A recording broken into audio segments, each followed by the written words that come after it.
Le futur dépeint par les experts n'est pas rose.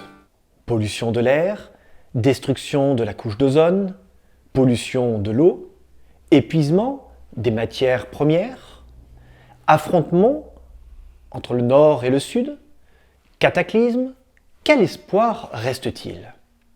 Jésus a montré la solution à Jean en vision.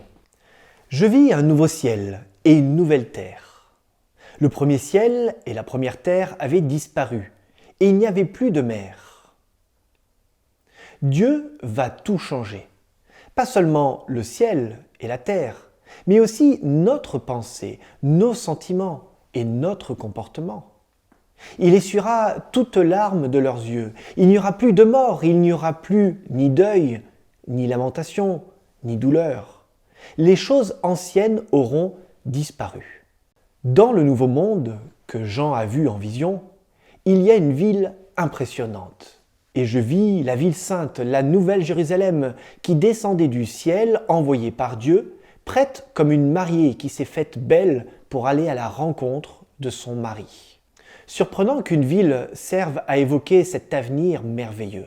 Surtout pour ceux qui voient dans le renouveau un retour à la nature. Mais Jean décrit la cité sainte comme un espace de vie idéal.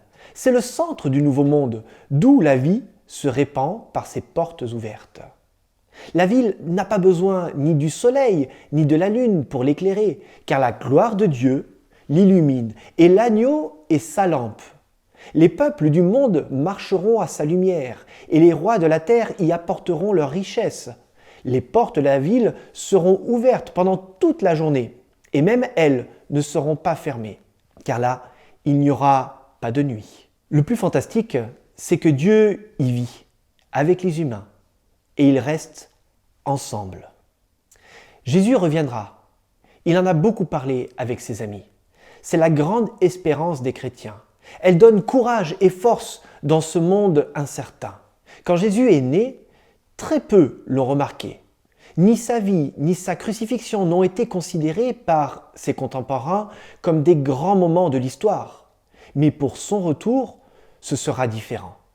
Regardez, il vient parmi les nuages, tout homme le verra, même ceux qui l'ont transpercé.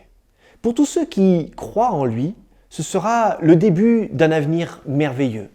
Paul utilise des images de victoire pour en parler. Et maintenant, le prix de la victoire m'attend. C'est là le couronnement de justice que le Seigneur, le juste juge, me donnera au jour du jugement. Et il ne la donnera pas seulement à moi, mais à tous ceux qui attendent avec amour le moment où il apparaîtra.